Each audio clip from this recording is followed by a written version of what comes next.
மணப்பெண்ணின் பிரத்யேகமான திருமணம் Vivaha the Chennai silks. GT Holidays, South India's #1 travel brand. You know you are special when you're with GT Holidays.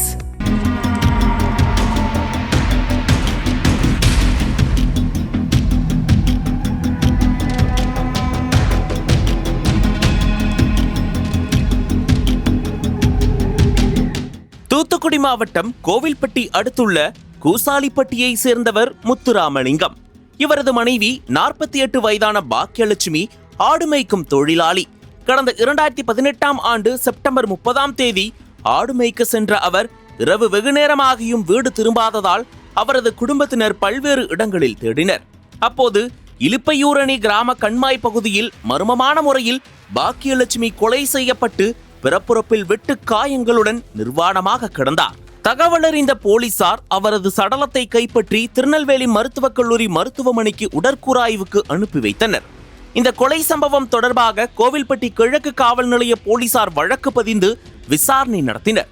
சரிவர தடயங்கள் ஏதும் கிடைக்காமல் 8 ஆண்டுகளாக இந்த கொலை வழக்கில் குற்றவாளிகளை கைது செய்ய முடியாமல் போலீசார் பரிதவித்து வந்தனர். இந்நிலையில் தூத்துக்குடி மாவட்ட எஸ்பிக்கள் ஆல்பர்ட் ஜான், சிலம்பரசன் ஆகியோர் உத்தரவின் பேரில் DSP Jeganathan, inspector Mariyappan, SI Shanmugam ஆகியோர் அடங்கிய தனிப்படை போலீசார் புதிய கோணங்களில் விசாரணையை கையாண்டனர். எஸ்ஐ சண்முகம் தலைமையிலான போலீஸ் டீம் சுவாரஸ்யமாகவும் தொழில்நுட்ப ரீதியாகவும் துப்பு துலக்கி விசாரித்ததில் கோவில்பட்டி அரசு மருத்துவமனையில் காவலாளியாக வேலை பார்த்து வந்த தாமஸ் நகரை சேர்ந்த 28 வயதான டேவிட் ராஜன், சென்னையில் பதுங்கியிருந்த லாரி டிரைவர் 24 வயதான சந்தோஷ் வேல்முருகன் ஆகியோர் பாக்கியலட்சுமியிடம் தகராறில் ஈடுபட்டு கொலை செய்ததை கண்டுபிடித்தனர். அதைத் தொடர்ந்து இருவரையும் கைது செய்து கோர்ட்டில் ஆஜர்படுத்தி பாளையங்கோட்டை மத்திய சிறையில் அடைத்துள்ளனர். தூத்துக்குடி மாவட்ட போலீசுக்கு தீராத தலைவலியாக இருந்த இந்த கொலை சம்பவம் குறித்து 8 ஆண்டுகளுக்கு பிறகு கொலையாளிகளை கைது செய்தது குறித்தும் பிடிபட்டவர்கள் அளித்துள்ள வாக்குமூலம் குறித்தும் போலீஸ் அதிகாரிகள் கூறுகையில், கொலை நடந்த நாளன்று டேவிட் ராஜன், சந்தோஷ் வேல்முருகன் உட்பட நண்பர்கள் 4 பேர் கண்மாய் பகுதியில் உள்ள மரத்தடியில் மது அருந்துவிட்டு ஆடைகளின்றி கும்மாளம் போட்டு குளித்துள்ளனர். அப்போது அங்கு ஆடு மேய்த்து கொண்டிருந்த பாக்கியலட்சுமி, நான் ஒரு பொம்பளை இங்க உட்காந்துட்டு இருக்கேன், இப்படி ஆடை இல்லாம நிக்கிறீங்களேடா, உங்களுக்கெல்லாம் மானம் ஒன்று இருக்கா இல்லையா என வாய்க்கு வந்தபடி பேசி சாதியை குறிப்பிட்டு இழிவாக திட்டியுள்ளார். போதையில் இருந்த டேவிட் ராஜன் மற்றும் சந்தோஷ் வேல்முருகன் இருவரும் பாக்கியலட்சுமியை தீர்த்து கட்ட முடிவு செய்துள்ளனர். இருள் சூழும் நேரம் வரை காத்திருந்து ஆள் நடமாட்டம் இல்லாத தருணத்தில் பாக்கியலட்சுமியை மல்லு கட்டி அவரது ஆடைகளை அவிழ்த்து பிறப்புறுப்பில் கத்தியால் தாக்கி கொலை செய்துவிட்டு மீண்டும் கண்மாயில் குளித்துவிட்டு நிதானமாக தப்பி சென்றுள்ளனர்.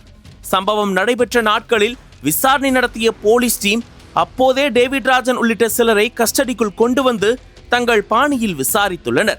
உயிரிழந்த பாக்கியலட்சுமியின் சமூகமும் சந்தேகத்தின் பேரில் பிடித்து கொண்டு வரப்பட்ட நபர்களும் வெவ்வேறு எதிரெதிர் சமூகம் என்பதாலும் அப்போது சிலர் சட்டம் ஒழுங்கு பிரச்சனையை உருவாக்கியதால் அதை தவிர்க்கும் வகையில் போலீஸ் தரப்பு அப்போதைக்கு அமைதியாகியுள்ளது. அதன் பிறகு போலீசார் இடமாறுதல் ஆகி சென்றுவிட்டதால் இந்த வழக்கை கண்டுபிடிப்பதில் பின்னடைவு ஏற்பட்டது. இருப்பினும் சந்தேகத்துக்குரிய 4 பேரை மட்டும் குறிவைத்து தொடர்ந்து கண்காணித்து வந்தோம்.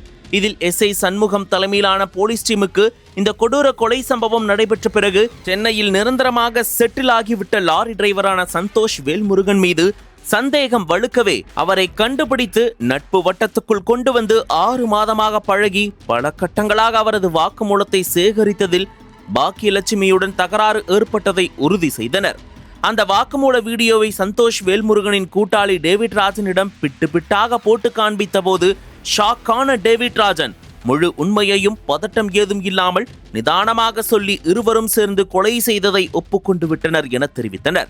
8 ஆண்டுகளாக நிலுவையில் இருந்த சென்சிட்டிவான இந்த கொலை சம்பவத்தில் அறிவுபூர்வமாகவும் திறமையாகவும் துப்பு துலக்கி காவல்துறைக்கு தண்ணீர் காட்டிய குற்றவாளிகள் இருவரை தனிப்படை போலீசார் கைது செய்திருப்பது காவல்துறைக்கு பெருமையையும் மதிப்பையும் உயர்த்தியுள்ளது. நக்கீரன் டிவிக்கு சப்ஸ்கிரைப் செய்யுங்கள். உங்கள் ஆதரவே எங்கள் பலம். ஆசிரியர்களுக்கு நண்பனாகவும் மாணவர்களுக்கு ஆசானாகவும் திகழும் தேர்வு வழிகாட்டி. ஒவ்வொரு பாடத்திற்கும் அனுபவமிக்க ஆசிரியர்களின் துல்லியமான தெளிவான விடைகள். CNC இருக்கு, தேர்வு பயம் எதற்கு? இது தீரன் பப்ளிஷிங் ஹவுஸ் விற்பனை வெளியீடு.